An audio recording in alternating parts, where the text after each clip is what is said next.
I'm Eveline Gertsch. I am now 93.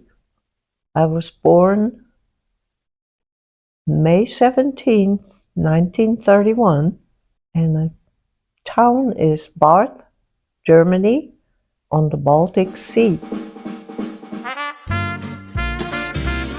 Tell me about your life before the war, your childhood.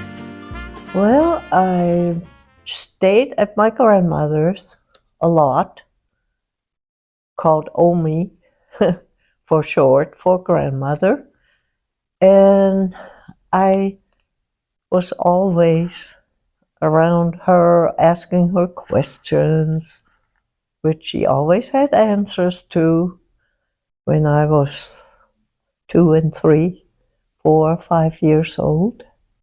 Going to the garden every day, where she had a pretty good-sized garden. And my great-grandfather was famous for his strawberries. My grandmother was a seamstress, a professional tailor-like. She would make men's suits that she knew how to do those. We went to Mr. Sommerfeld, where she bought all her cloths, her threads, and everything. I always loved to go because I always got a nice ribbon or a nice button of some sort. He was a very nice man. There were men in uniform outside, yelling and screaming to not buy things in the store. This was a Jew and you shouldn't pay anything to buy anything in this store. Which they were throwing rocks into the window and destroyed his store. And of course that upset me a lot, because he was a nice man. And I asked my grandmother, what's the matter? But she wouldn't say. She would just tell me, let's go home, let's go home. So that was sad. And after that happened, the man lost all his store and the things in it. And he had to, if he went out in the street, he had to wear this big black armband that said Jew on there. And you were not to speak to people like that, because that's what you were told. But because I was embarrassed and I liked Mr. Sommerfeld, when I saw him on the street, I hurried up and went around the other way, across the street, so I didn't have to face him because I was too embarrassed.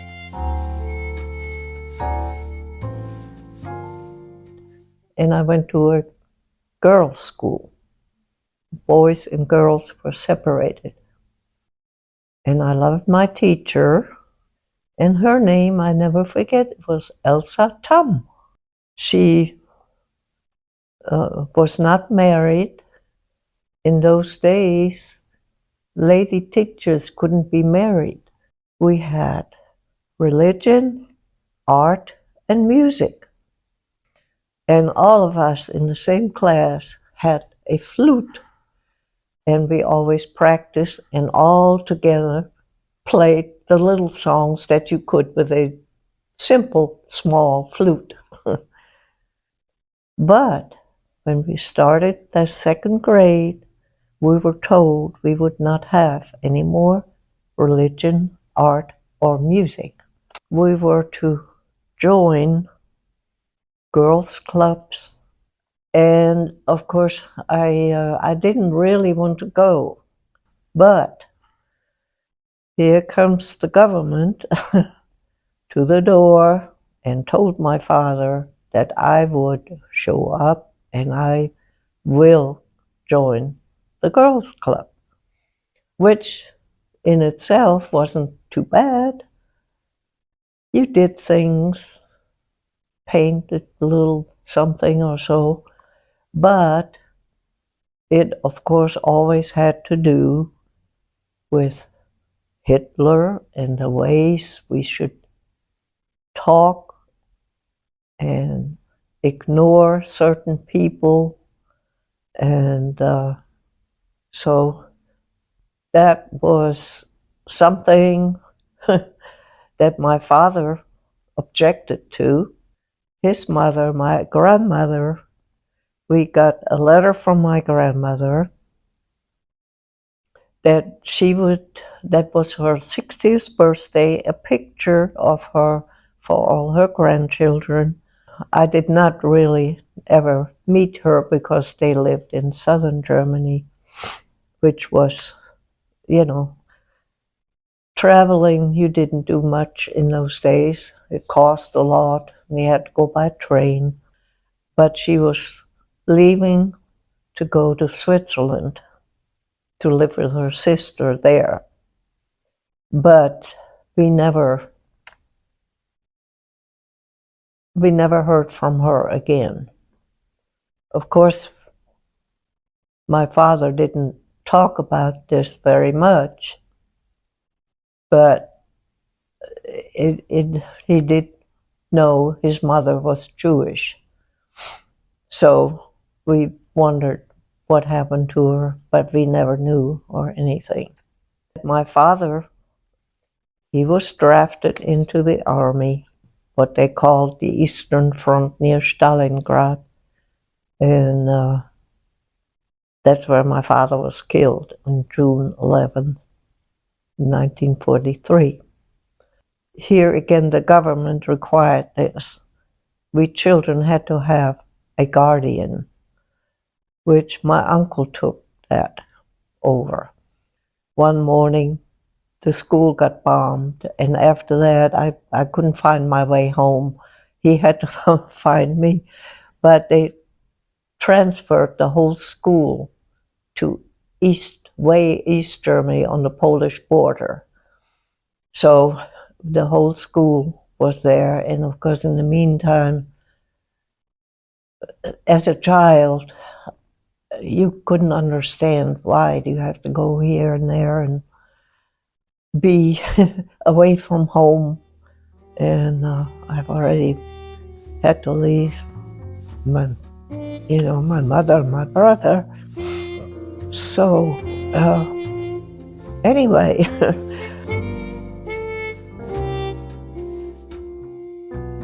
we heard the cannons of the Russian army coming. So they all put us back on the train to go home. Well, I didn't know whether I'd ever make it home, but I did. Close to 1945, where it wasn't that much longer that the war, and we had heard that the front in West Germany or France, that they had to evacuate, sort of, because the troops were coming there on that side, which was good. That was the Normandy, and so we were hoping that it would end for us because we were way over into Eastern Germany, north of the Berlin. So anyway, it was June, I believe, that the Russian tanks rolled in.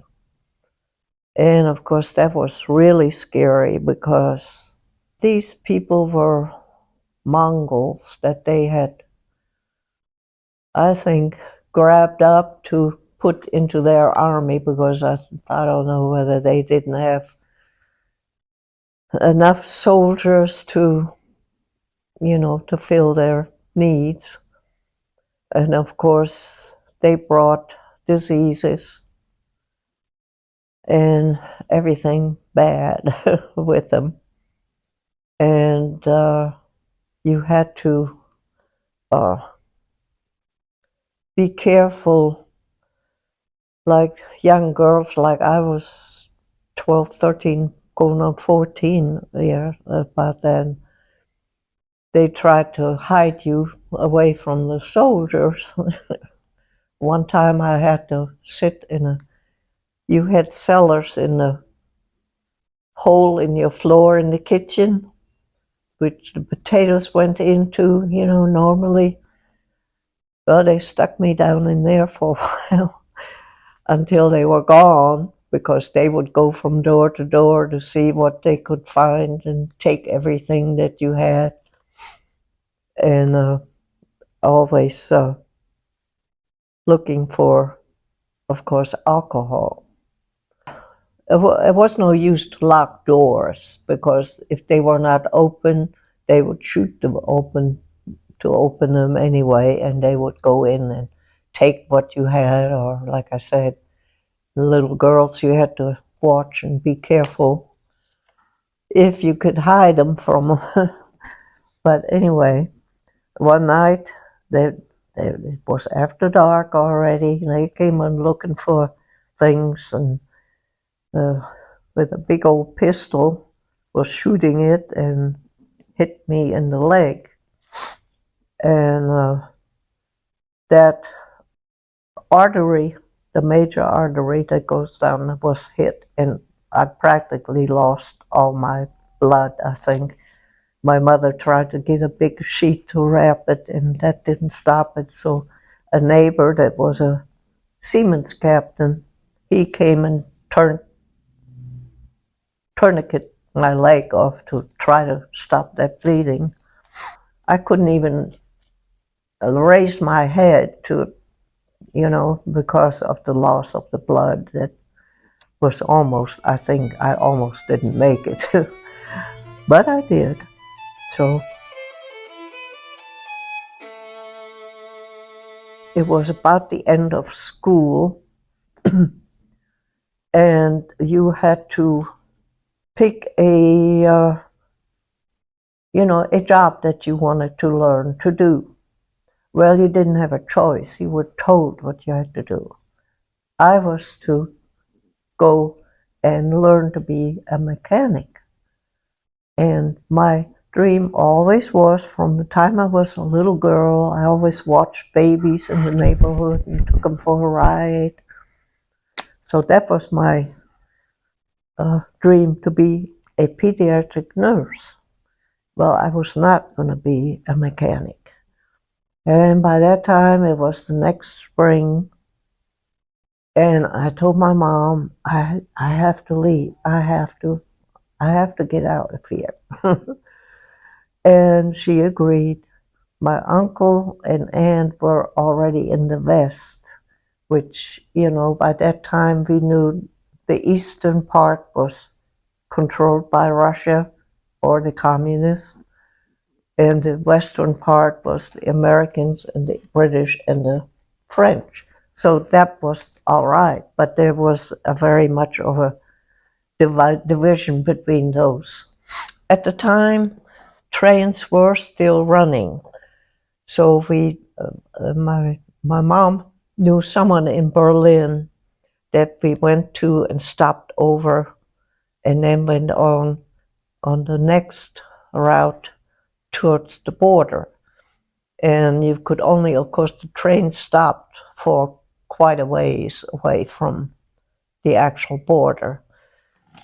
And of course, Russian soldiers, mostly, I guess, they were patrolling to see, and they could tell when somebody was, gathering together to try to go towards the border.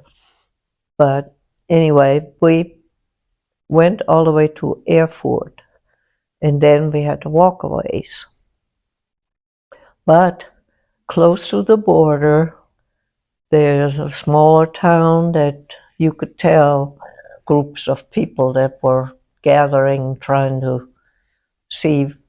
What they usually did was trying to find a farmer or someone in that very close area that was willing to take people across.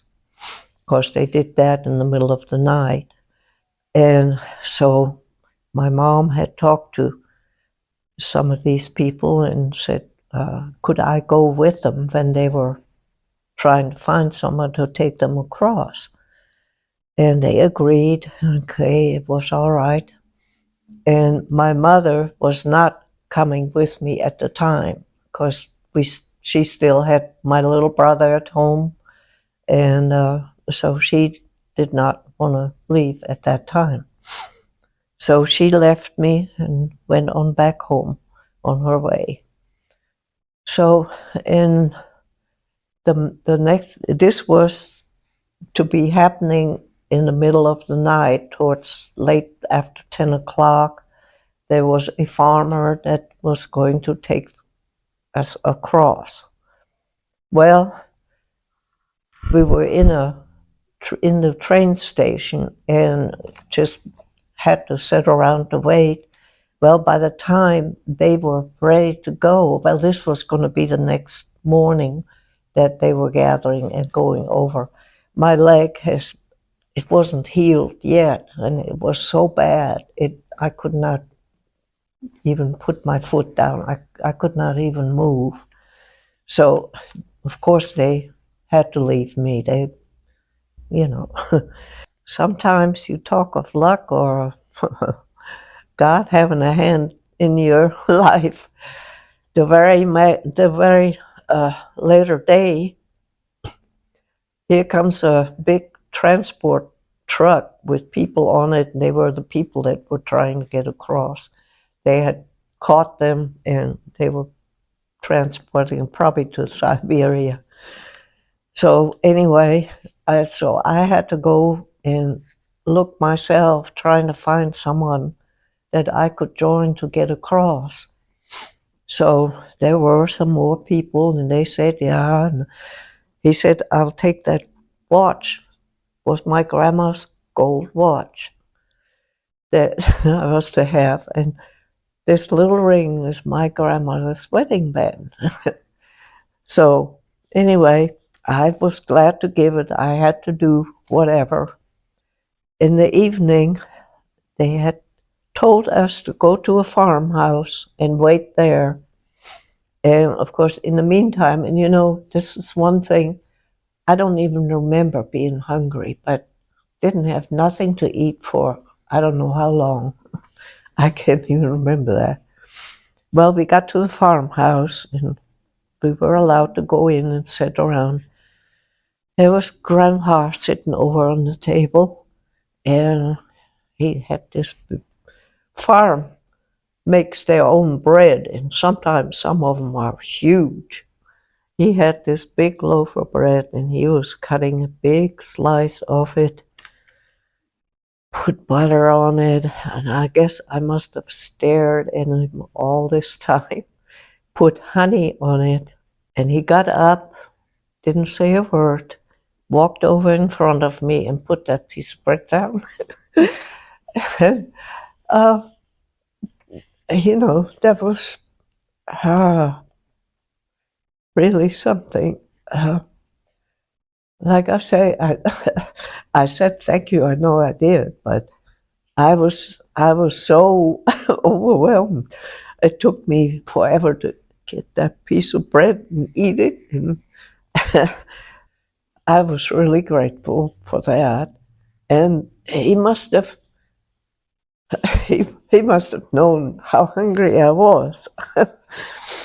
But anyway, we uh, we got the farmer to come and put the little bit of luggage that everybody that didn't have much luggage or anything, but everybody had something. I had a little bitty backpack that I had when I was christened, one of my uncles had given my mother, of course, a silver spoon that had my name and my date of birth on it. That was for my christening. So I had that, and just, just enough money in that backpack. And so when the farmer had even told me, he said, you sit at the back of the wagon.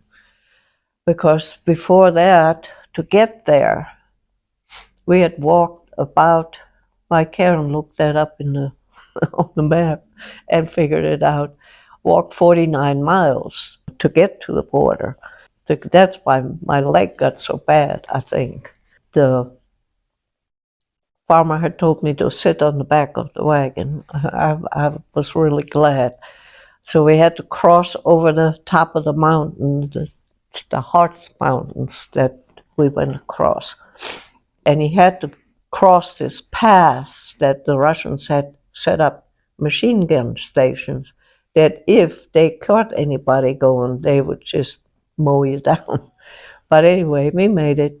We got to the other side, and we were to go to there was a bakery. And usually the bakery, you know, the ovens and all is nice, and well, we were allowed to go in there and not sleeping and any rest getting, but we sat down, and I know I just kind of, you know, went to sleep. I had my little pack right there with me, and everything seemed all right. Okay, the next morning they told us where the train station was. So we got to the train station, and I thought, oh, finally, maybe now I'm gonna get out of here. And so at the train station, I went in to buy my ticket. Well, I went in my little backpack to get my little money out, and it was gone, and my silver spoon was gone. And there was a younger woman, I'm pretty sure it was her, that while I was passed out practically, she must have gone into my backpack and took it from me. So now I didn't know what to do. I just sat out at the train station there and just sat and cried. So this older lady walked up, and she looked at me and she said, well, now what is the matter? What are you crying about? What is bad? What's something bad happened? I said, yeah, my money is gone, and I don't have the money to buy a ticket. I had to go to Frankfurt. She said, well, I will buy your ticket. And I said, you would do that? And I said, I will give you my uncle's address. I know he will give you the money back. He will send it to you. And she wasn't worried about it. She bought me the ticket. And I was so, so thankful. So, got on the train and thought, oh, now it's all over, maybe. Well, we were in the English zone. To get to the American zone, the trains are major highways only. They had checkpoints, but nothing. You just had to have a piece of paper that says, oh, I'm so-and-so or something. Well, of course, I had no papers whatsoever. And the lady, and they were saying, oh my gosh, there were other people that didn't have any IDs either, of course. But one lady there that had, she said, look, I give you one of mine, you just hold it up. You don't have to worry. They don't check it. They don't look at it. You can get through. Well, I didn't want to do that because I was scared. If I didn't make it, then I would have to be put in a camp somewhere, you know, because I had no ID of any kind.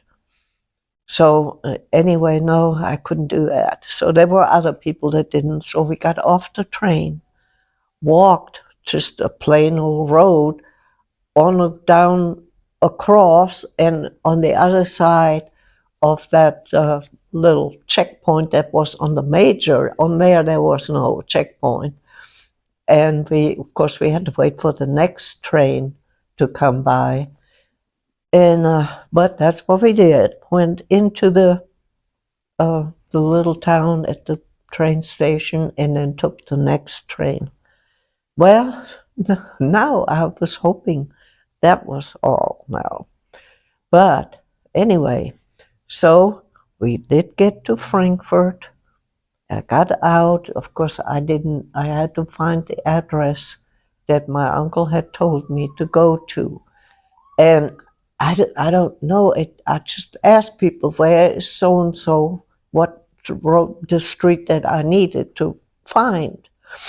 And I found it, and I found my uncle's friend who had a jewelry store in Frankfurt. So I did get there, and it was late at night. I don't remember what that was, when it was. Anyway, I got there. I rang the doorbell, and that's all I remembered. And I don't know when or how long it was when I woke up and I was laying on somebody's couch. Nobody was there. And I looked around and I thought, oh no, what happened to me, you know? Well, I just stayed there. I didn't move. I didn't do anything because I didn't know where I was, actually. So evidently, it was next to the jewelry store was a butcher shop, and it was the lady from there. She finally, somebody came and said, "Oh, well, there she is," and it's like I said, I didn't know what happened. I just plain, I think I finally got to where I wanted to go, and I figured I was safe now, and I just gave out. And so there, they fed me and called my uncle, and he came down from a smaller town up in the Taunus Mountains where they lived, and he picked me up, and I finally got home with him. We finally got up there, and I was so grateful that I had made it in. Like that big bad cloud over yourself was gone. That was a long story, but it all turned out good. So finally, being able to breathe the air of where people are free, and that was a long haul. How did you end up in the United States? When I got across, and like I say, I wanted to be a pediatric nurse, and that's what I wanted to do. So the requirements at that time were you had to work in a kindergarten, a nursery, for a year to be, I imagine, to be with young children. I did that. I was supposed to work with a small child in a family. It was actually where my aunt and uncle, they only had one room where they were staying, because at that time everybody had to divide the big homes that people had. They had to give so many rooms up to people that needed it, for people that had come across the borders mostly, you know. And so they had a small child. In fact, it was a child with Down syndrome, but she was about a year old, and I took care of her for a year. And then I was supposed to go to a children's hospital to do, over there, you work on the job and you go to school 2 days job. So you combine what you're learning with the book work that goes with it, you know. Well, this hospital was, at that time, was still not, transportation was bad. It was like 10 miles away, and my uncle said, we can't do it. And I couldn't stay there. And he said, you just have to see if you can find something else. Well, the lady's baby used to be a journalist and photographer. She said, do you think you like photography? And well, I checked it out, and my uncle went with me, and I found a place. I did that, and did that for, it took 3 years to do that. It was in 1952. I met at that time, he was a CIA agent. Anyway, he met him and we married, and two of the children are born over there. My oldest one, son and daughter. And that's how I came over here. We went to Fort Mac and stayed there for 10 years, and two more children came around then. So that's how I got to the United States. And that's why people ought to be grateful for this country. When you've seen all the harm between the Hitler regime and the communist regime after that, when you never free, your mind is locked up in something that, and sometimes I know children can't accept, but you cannot accept it. You know there's better, and it's hard to it's hard to convince people of that. Was a long, hard journey.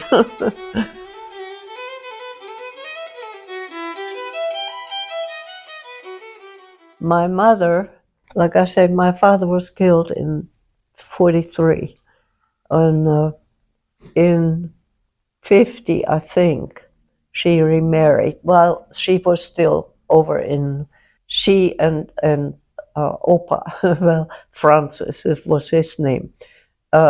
They came across, and at that time, you could ask permission and get permission to visit in the West. Okay, so they packed up everything and the funniest thing is, my mother and her sewing machine, she brought her sewing machine. But anyway, they packed up a lot in a bunch of suitcases and came across for a visit and never went back. My brother, okay, grew up, was drafted into the communistic, whatever, army, whatever you want to call it. My brother was very good at anything my father was. He could build anything, whether it was a radio or this or that, or whether it was a house. He was doing mechanic work on their tanks. Well, my brother was the same way. He was not going to stay there. Okay, and a stubborn little guy anyway.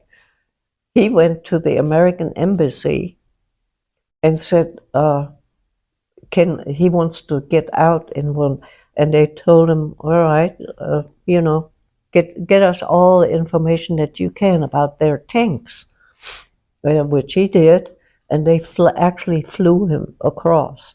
And one day he showed up where I was working there, and I couldn't believe it, but my brother made it that way.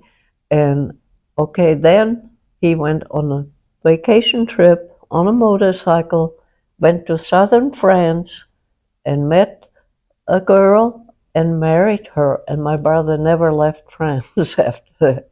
So, and he built homes down there, and came back over, built my mom's home, but they sold it later. But anyway, yeah. So he made, that was before my mom came across and came across for a vacation and stayed. So that's how they.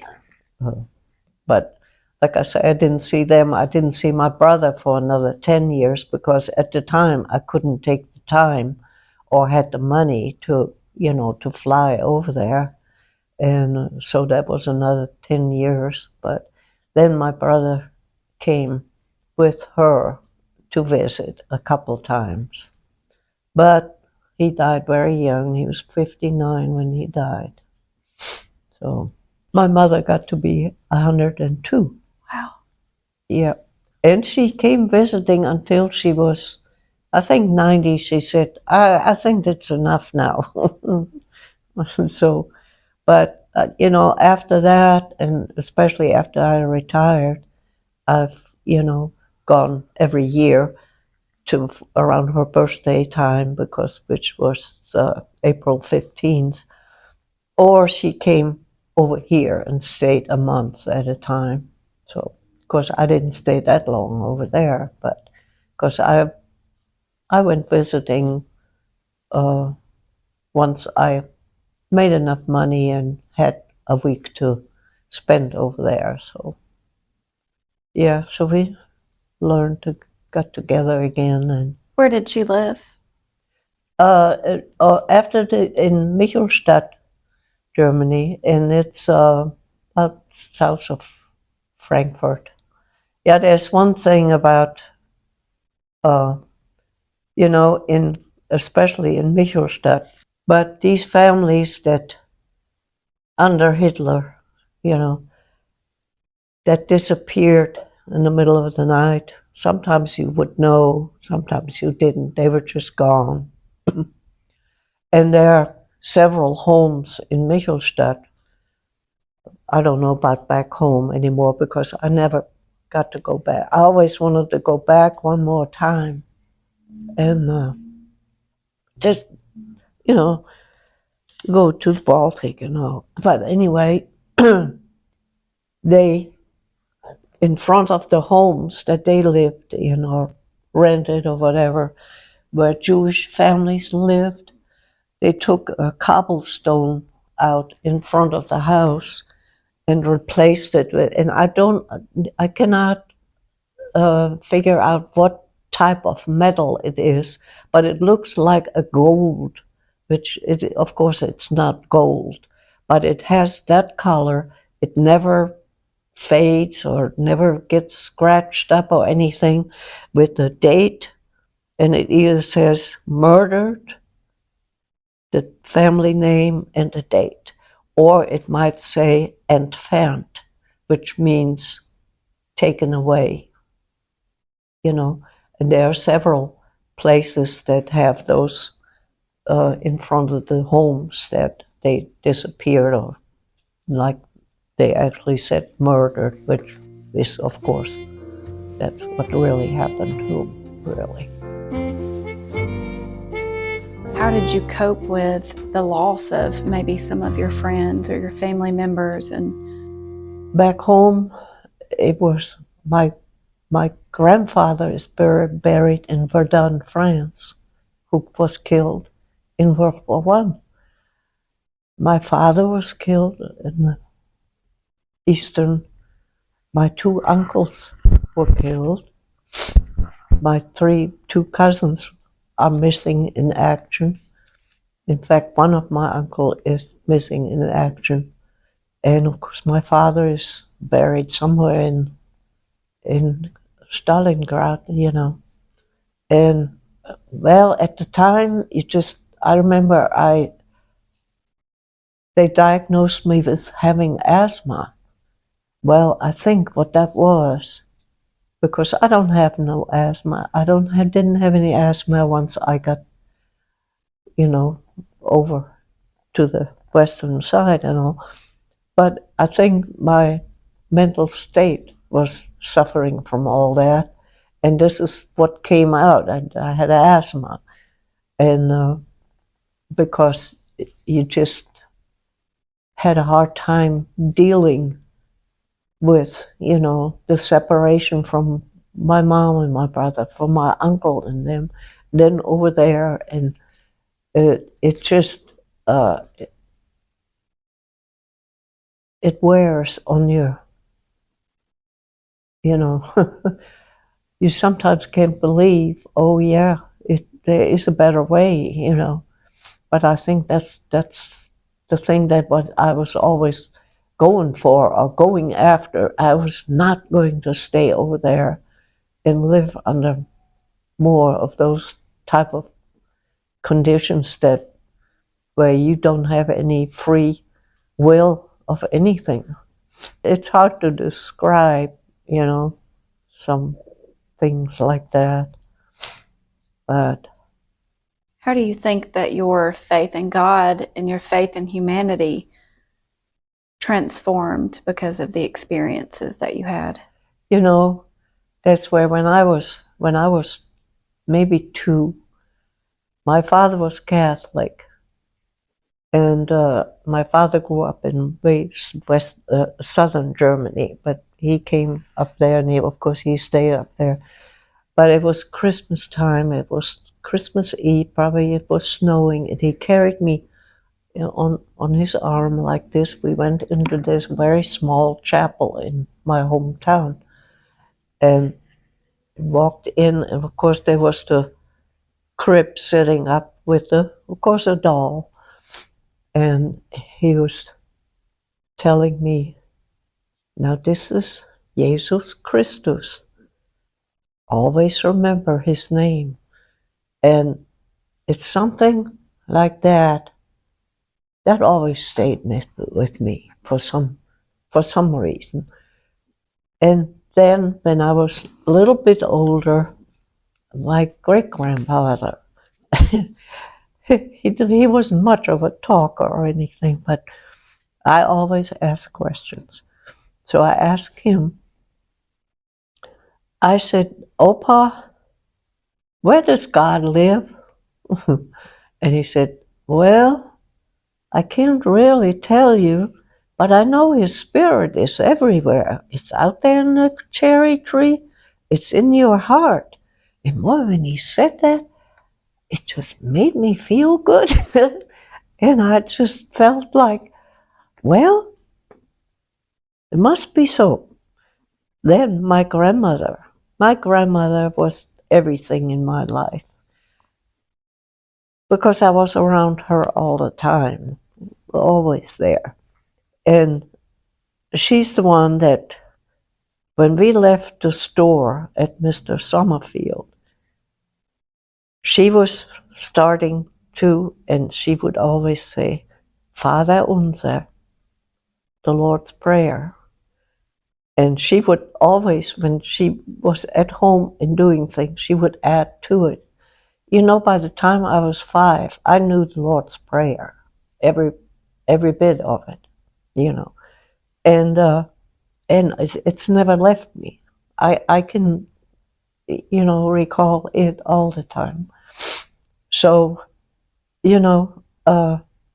those are things that made me believe God has always had a hand in my life, and because things have, even in the worst times, it's, when you can say the Lord's Prayer, that was my salvation all the time. So that's what kept me going. That's why I had to, on Palm Sunday, I had to do that walk, because I was so grateful when I first came across, and it was Easter time, and that was just something I had to do. Vater unser, der du bist im Himmel, dein Reich komme, dein Will geschehe, wie im Himmel, also auch auf Erden. Gib uns heute unser täglich Brot und vergib uns unsere Sünden, wie wir vergeben unseren Sündigern. Und führe uns nicht in Versuchung, denn dein ist das Reich, die Macht und die Herrlichkeit in Ewigkeit. Amen.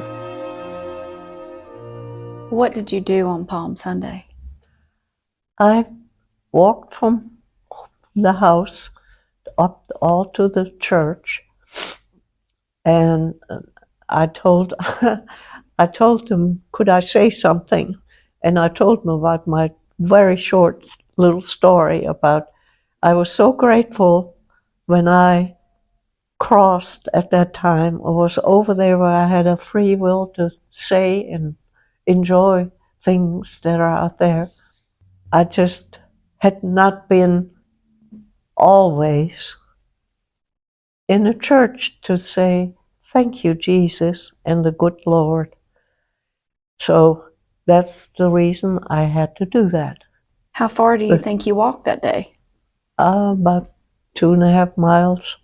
That was something that was related to the fact that I thank God for having a hand in my life all this time. What would you want people to remember about your experience? Well, that have purpose in your life and believe there is a good everywhere in all people, not just bad things happen.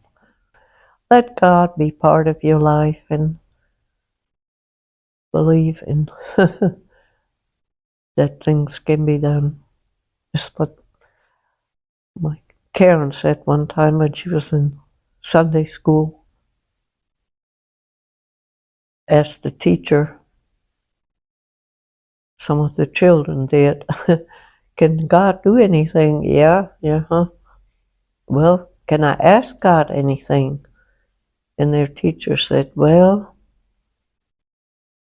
yes, you can, but the answer is not always yes. It may be no sometime. And she was asking that when she was lying in isolation at Emory University, trying to recover from leukemia. She said, she told me afterwards that she was afraid to ask God to heal her because she was afraid the answer might be no. They've grown up in the church and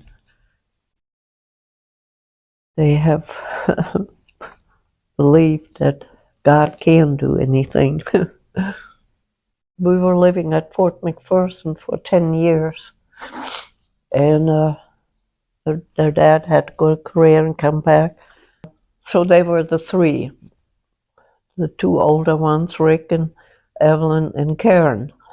Well, 3 years after, and that was a good amount of children. Yeah, okay.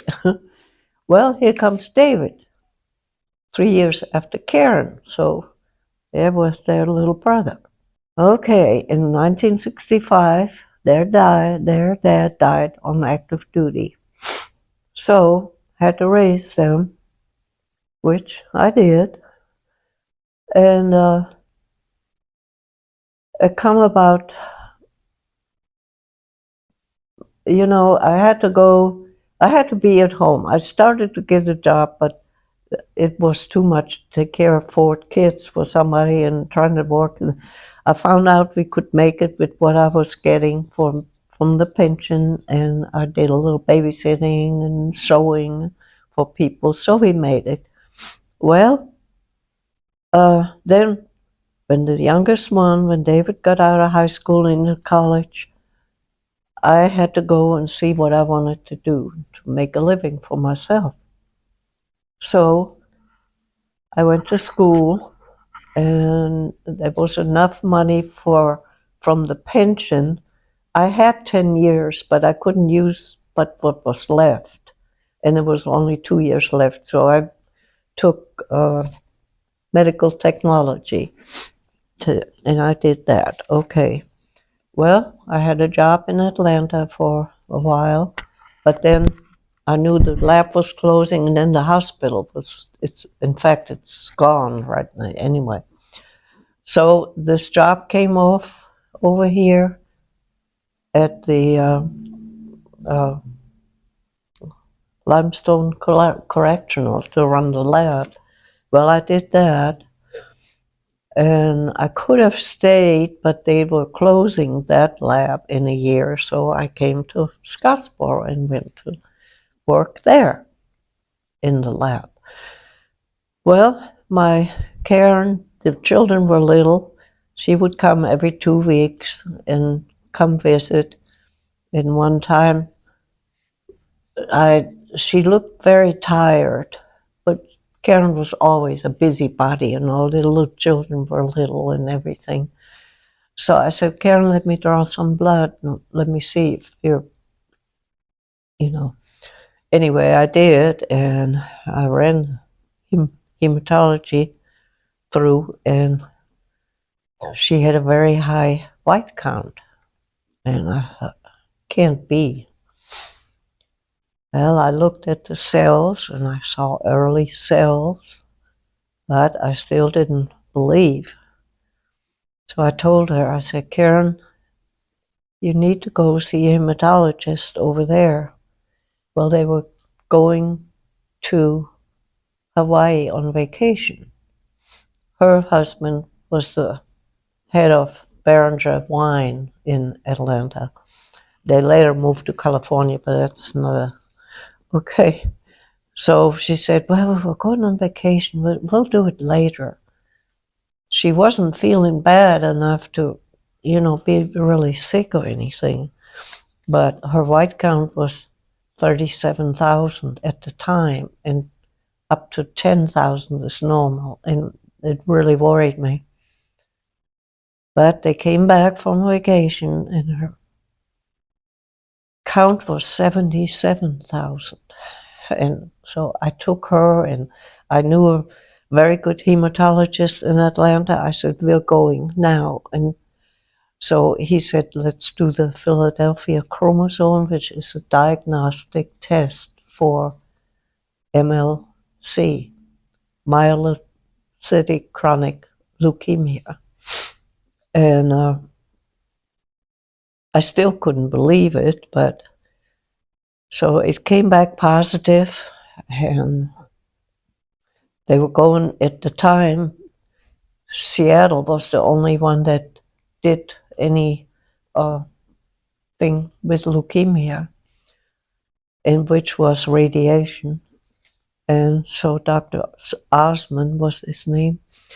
The hematologist says, look, they are getting a team from Mayo Clinic to Emory University. Please stay here.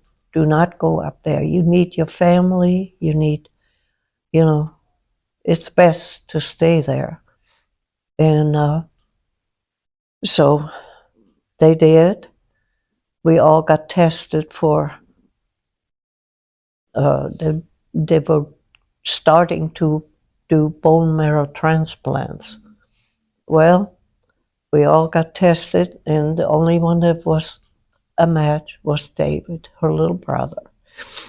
So, of course, he did that. There's no question about it. I'm doing this. So we did that. But they irradiated Karen the same morning that the bone marrow was taken off David. And in 3 months, it seemed everything was fine. In 3 months, it was back. And I told Dr. Winton, I said, I think it's the radiation that killed the bone marrow as it was going into. And he said, yes, I agree. We're not going to do that again. And David did it again, gave more bone marrow. And all of us gave platelets, which is a little bit of a different process than giving blood. It runs in and out of you, and they take them out. Anyway, it worked fine that time. So she's well, and she's well. She's well. You've seen her. She's pretty spunky, and now it spends a lot of time with her grandchildren in Texas. The only funny thing is now, Karen does not show her own DNA because David's is there and it's crossing in them still. If I wouldn't have, Karen probably wouldn't be here because she's always, I'm all right. I'm not feeling bad or anything, because, but, I practically diagnosed her, and it wouldn't have happened if I hadn't been able to do that job, So that's why I said God's had a hand in my life, all my life. Yep.